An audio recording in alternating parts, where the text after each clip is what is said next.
Hello everyone. आज हम आपको रीजनिंग के कुछ ऐसे मोस्ट इम्पोर्टेंट क्वेश्चन यहाँ पर रेडी करने वाले हैं कि जो आपकी यहाँ पर रेलवे और साथ ही एसएससी और पुलिस साथ ही अन्य भर्तियों के लिए काफ़ी मोस्ट इम्पोर्टेंट होने वाले हैं। यह बहुत ही मोस्ट इम्पोर्टेंट रीजनिंग क्वेश्चन होने वाले हैं, तो हम आपको कुछ महत्वपूर्ण रीजनिंग क्वेश्चन सॉल्व यहाँ पर कराने वाले हैं। तो यदि आप दोस्तों चैनल पर नए हैं तो चैनल को सब्सक्राइब, वीडियो को लाइक जरूर करें। तो यहाँ पर रीजनिंग का जो पहला मोस्ट इम्पोर्टेंट क्वेश्चन है, और यह क्वेश्चन आपके रेलवे और साथ ही एसएससी पुलिस भर्तियों के लिए काफी मोस्ट इम्पोर्टेंट होने वाले हैं, और अन्य सभी भर्तियों के लिए आपको यहाँ पर रीजनिंग के मोस्ट इम्पोर्टेंट क्वेश्चन हम आपको तैयार कराने वाले हैं। तो आपका जो पहला मोस्ट इम्पोर्टेंट क्वेश्चन है वो आप यहाँ पर देख लीजिए। जो आपका पहला क्वेश्चन है वो आप यहाँ पर पहले तो आप इसे अच्छे से पढ़ लीजिए। जो आपका पहला क्वेश्चन है, एक चींटी 3 मीटर चलती है और फिर 4 मीटर ऊंचे एक वृक्ष पर चढ़ती है, अपने मूल स्थान से वह कितनी दूरी पर है। तो दोस्तों आपको यह बताना है कि चींटी अपने मूल स्थान से कितनी दूरी पर, जो टोटल दूरी है वो कितनी है। तो एक चींटी यहाँ पर 3 मीटर चलती है और फिर 4 मीटर ऊंची एक वृक्ष पर चढ़ती है, तो उस तो अपने मूल स्थान से वह कितनी दूरी पर है। तो चींटी की कुल दूरी आपको बताना है कितनी है। तो यहाँ पर आपको 4 विकल्प दिए जाएंगे। यहाँ पर पहले विकल्प में आपका 5 मीटर है, और दूसरे विकल्प में आपका 7 मीटर है। सी में जो विकल्प है उसमें आपका 6 मीटर है, और यहाँ पर डी में आपका 4 मीटर है।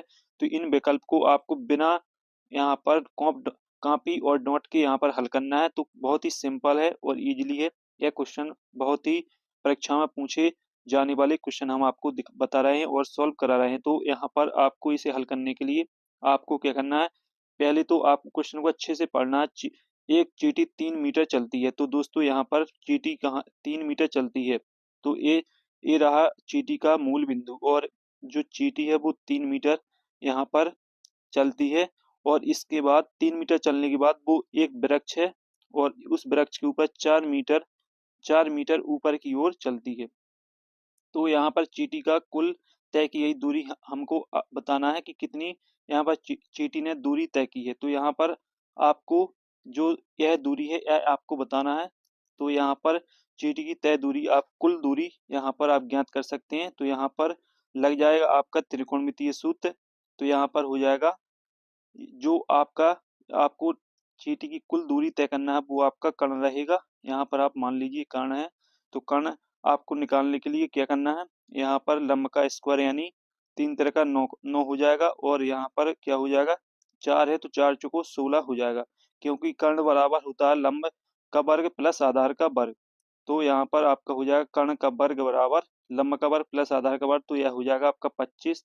9 और 16 को जोड़ें तो 25 हो जाएगा, और 25 का जो यहाँ पर वर्ग मूल होगा तो वो हो जाएगा आपका 5। तो आपकी यहाँ पर टोटल दूरी क्या हो जाएगी, 5 मीटर हो जाएगी। तो ये आपका जो राइट आंसर है वो आपका 5 मीटर हो जाएगा। तो ये काफी वेरी मोस्ट इम्पोर्टेंट क्वेश्चन आपके लिए होने वाला है, और रेलवे के साथ साथ एसएससी और पुलिस जैसी परीक्षाओं में यह सवाल पूछे जाते हैं। तो बहुत ही सिंपल यहाँ पर सवाल है। इसका जो सूत्र वो आप याद कर लीजिए। यहाँ पर कर्ण का वर्ग यहाँ पर हो जाएगा, इसका एक सूत्र होता है कर्ण का वर्ग। यहाँ पर लिख लीजिए कर्ण का वर्ग बराबर लंब का वर्ग, और प्लस यहाँ पर हो जाएगा आधार का वर्ग, प्लस आधार का वर्ग। तो ये आपका सूत्र हो जाएगा, और बहुत ही मोस्ट इम्पोर्टेंट इस सूत्र रहने वाला आपके लिए। तो इस तरीके से पहला क्वेश्चन कंप्लीट हो जाता है अब, और इसका जो करेक्ट आंसर है वो 5 मीटर हो जाएगा। अब आता है यहाँ पर दूसरा क्वेश्चन। तो यहाँ पर दूसरा क्वेश्चन वेरी मोस्ट इम्पोर्टेंट आपकी परीक्षा के लिए होने वाला है। तो यहाँ पर दूसरा क्वेश्चन भी आप पढ़ लीजिए। नीचे दी गई श्रृंखला में प्रश्न चिन्ह के स्थान पर कौन सी संख्या आएगी। तो यहाँ पर आपको पहले तो पंक्ति को देखना है कि किस तरीके से लिखी गई है पंक्ति। तो यहाँ पर पहले आपका दिया गया है 3। यहाँ पर देख लीजिए पहले आपका 3 है, फिर 5 है, और फिर आपका 6 दिया गया है, फिर 7 है, सॉरी 12 है, फिर 12। और यहाँ पर जो यहाँ पर आपका प्रश्न चिन्ह है इसे आपको ज्ञात करना है कि इस स्थान पर क्या, कौन सा यहाँ पर शब्द आने वाला है। और इसके बाद आपका 24 है, 26 है। तो यहाँ पर दोस्तों आप देख लीजिए, आपको यहाँ पर इन पंक्ति को समझने के लिए कई 2 या 3 ट्रिक का यूज करना पड़ेगा। पहले तो आप देख लीजिए इन दोनों पदों के बीच कितना अंतर है। यहाँ पर आप देख लीजिए 3, यहाँ पर 5, तो यहाँ पर किस 2 का अंतर है, और 5 और 6 के बीच 1 का अंतर है, और 6 और 12 के बीच 6 का अंतर। तो जो पहली ट्रिक है या ये ट्रिक इसमें नहीं लगने वाली है। इसके बाद हम दूसरी ट्रिक को देखते हैं।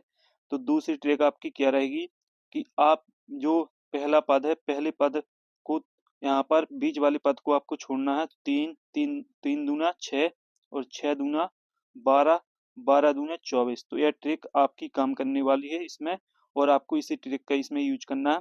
और इसके बाद आपका जो दूसरा पद रहेगा 5, और 5 के बाद जो आपका 12 आएगा, यहाँ पर देख लीजिए 5 के बाद जो 12 आएगा, तो 5 में क्या जोड़ा जाए कि 12 हो जाए, तो इसमें आपको 7 जोड़ना है। तो यहाँ पर आप 7 जोड़ देंगे 5 में, तो 12 हो जाएगा। इसके बाद जो आपका जो आपको पद ज्ञात करना है, तो इसमें 12 में 7 जोड़ देते हो, तो आपका यहाँ पर क्या हो जाएगा, 19 हो जाएगा। और 19 में यदि आप 7 जोड़ते हैं तो 26 हो जाएगा। तो यहाँ पर आपका जो प्रश्न चिन्ह है, इसमें आपका करेक्ट आंसर क्या हो जाएगा, यहाँ पर 19 हो जाएगा। तो इस तरीके से इन क्वेश्चन को आपको हल करना है, और बहुत ही सिंपल ट्रिक के साथ हम आपको क्वेश्चन को सॉल्व करके बता रहे हैं, और आपको यहाँ पर यह क्वेश्चन सॉल्व हो जाता है। इसके बाद आता है आपका तीसरा क्वेश्चन। तीसरा क्वेश्चन आप दोस्तों देख लीजिए, यहाँ पर तीसरा जो क्वेश्चन है काफी वेरी मोस्ट इम्पोर्टेंट है। तो यहाँ पर देख लीजिए, नीचे दी गई प्रश्न चिन्ह का सही वैनारिक बताइए। तो यहाँ पर सही वैनारिक आपको बताना है कि इसमें क्या संबंध हो सकता है, घोड़ा, बंदर, बाघ। तो इसमें क्या संबंध हो सकता है, और उसी संबंध को आपको इस जो आपको यहाँ पर चित्र दिया गया है, इस चित्र को आपको सही यहाँ पर चयन करना है कि कौन सा चित्र इसमें हो सकता है। तो घोड़ा और बंदर और बाघ, तो इसमें कोई भी संबंध नहीं है, क्योंकि यदि घोड़ा और बंदर और साथ ही बाघ का संबंध होता, तो इसमें यहाँ पर पहले विकल्प को आप चयन कर सकते थे। साथ ही यहाँ पर जो दूसरा यानी बी नंबर का आपका विकल्प है, तो यहाँ पर आप देख लीजिए घोड़ा और बंदर और बाघ, तो ये सभी अलग जात प्रजाति के हैं, और साथ ही अलग अलग, इनमें कोई भी प्रकार का संबंध नहीं है। यदि संबंध होता तो हम और भी विकल्प चयन कर सकते थे, लेकिन इसमें घोड़ा देखो अलग प्रजाति का है, और साथ ही यहाँ पर बंदर भी अलग प्रजाति का है, और बाघ भी अलग प्रजाति का है। तो इसमें जो सही विकल्प होगा वो आपका यहाँ पर हो जाएगा बी नंबर। बी नंबर आपका करेक्ट आंसर हो जाएगा। और यदि घोड़ा और बंदर और बाघ में कुछ संबंध होता, तो इन तीन विकल्प में से किसी एक विकल्प को चयन करते। इसके अलावा इसमें कोई भी और विकल्प नहीं हो सकता। तो आपका जो करेक्ट आंसर है, वो करेक्ट आंसर आपका बी रहेगा, क्योंकि ना तो घोड़ा बंदर में संबंध है, और ना ही बंदर और बाघ में संबंध है। तो आपका यहाँ पे बी वाला ऑप्शन करेक्ट आंसर हो जाएगा। अब आता है दोस्तों आपका चौथा प्रश्न। तो चौथा प्रश्न देख लीजिए, वेरी मोस्ट इंपोर्टेंट प्रश्न आपके लिए होने वाला है, और ऐसे प्रश्न अक्सर कंपटीशन परीक्षाओं में पूछे जाते हैं। यहाँ पर आप देख लीजिए स्टूडेंट्स, नीचे दी गई श्रृंखलाओं में अलग संख्या क्या होगी।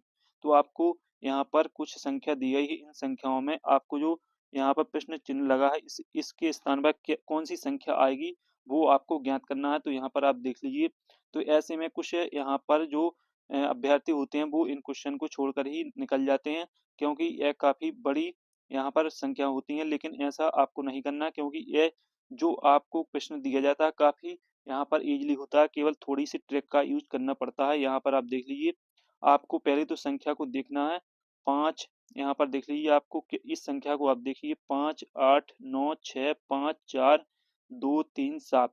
इसके बाद दूसरी संख्या को आप देखिए 8, 9, 6, 5, 4, 2, 3, 7। इसके बाद आप दोस्तों तीसरी संख्या को देखिए 8, 9, 6, 5, 4, 2, 3। इसके बाद दोस्तों आप यहाँ पर चौथी संख्या को देखिए 9, 6, 5, 4, 2, 3। इसके बाद क्वेश्चन पूछ रहा है कि यहाँ पर जो प्रश्न चिन्ह है, इसके स्थान पर क्या आएगा। तो यहाँ पर दोस्तों आपको क्या करना है, पहले तो आप देख लीजिए कि जो पहली संख्या है, पहली के बाद जो दूसरी संख्या लिखी गई है, वो किस ट्रिक से लिखी गई है। तो यहाँ पर देख लीजिए, आपको 5 को छोड़ देना है। 5 को आप छोड़ दें, तो यहाँ से स्टार्ट करें 8, 9। यहाँ पर देख लीजिए 8, 9, 6, 5, 4, 2, 3, 7। ये इसी संख्या को यहाँ पर लिखा गया, आप मिला लीजिए। इसके बाद जो तीसरी संख्या है, तीसरी संख्या को किस तरीके से लिखा गया, तो तीसरी संख्या को आपको लिखना है, जो पीछे से आपका जो 7 है, इसे आप यहाँ पर हटा दीजिए। तो यहाँ पर उसी संख्या को लिखा गया है। देख लीजिए आप यहाँ पर 8, 9, 6, 5, 4, 2, 3। यानी आपको एक एक जो एक अंक है, वो आगे वाली संख्या से हटाना, और इसके बाद जो दूसरा पद लिखा गया है, वो आपका पीछे वाली संख्या का एक अंक हटाकर लिखा गया है। आप देख लीजिए, तीसरे पद में पीछे का एक अंक हटा दिया गया है। अब इसके बाद फिर से अगली संख्या लिखना है। तो यहाँ पर आपको जो आपकी तीसरी संख्या है इसका 8 आप हटा दीजिए, 965423 इसी संख्या को यहाँ पर लिखा गया है चौथे स्थान पर। जो चौथा स्थान है वो आप यहाँ पर देख लीजिए। इसके बाद अब आता है 5वें स्थान का नंबर, जहाँ पर आपको ज्ञात करना है कि यहाँ पर कौन-सी संख्या आ सकती है। तो अब आपको क्या करना है, आपको यहाँ पर इस संख्या में यहाँ पर यहाँ पर जो आगे से सॉरी यहाँ पर आपको पीछे से इस संख्या का 3 हटा देना है। तो आप पीछे से इस 3 को हटा दीजिए तो आपका आ जाएगा 96542, यानी आपका जो डी ऑप्शन है ये आपका राइट आंसर हो जाएगा। डी वाला ऑप्शन आपका राइट आंसर हो जाएगा। तो यहाँ पर जो आपका 5वां स्थान है इसमें आ जाएगा 96542, यानी आपको पहली संख्या का आगे वाला अंक हटा देना, तो यहाँ पर दूसरी संख्या निकल आएगी। दूसरी संख्या का आपको 7 हटा देना, पीछे का 1 अंक हटा देना, तो तीसरी संख्या निकल आएगी। तीसरी संख्या जो आपकी तीसरी संख्या है, इस संख्या का आगे वाला अंक आपको हटा देना है, तो आपकी चौथी संख्या निकल आएगी। और चौथी संख्या से आपको पीछे का 1 अंक हटा देना है, तो आपकी 5वीं संख्या निकल आएगी। तो इस तरीके से दोस्तों आपका जो प्रश्न चौथा है वो संपूर्ण तरीके से हल हो जाता है। आशा है कि आपको संपूर्ण क्वेश्चंस यहाँ पर स्पष्ट हो गए होंगे। और दोस्तों ऐसे ही रीजनिंग के क्वेश्चन देखने के लिए चैनल से जरूर जुड़ें। और आपको कंपटीशन की तैयारी के लिए रीजनिंग के संपूर्ण और साथ ही मैथ की संपूर्ण महत्वपूर्ण क्वेश्चन आपको इसी चैनल पर बताए जाएंगे। तो दोस्तों अगली वीडियो में फिर मिलते हैं रीजनिंग के महत्वपूर्ण क्वेश्चन के साथ। तब तक के लिए जय हिंद, वंदे मातरम।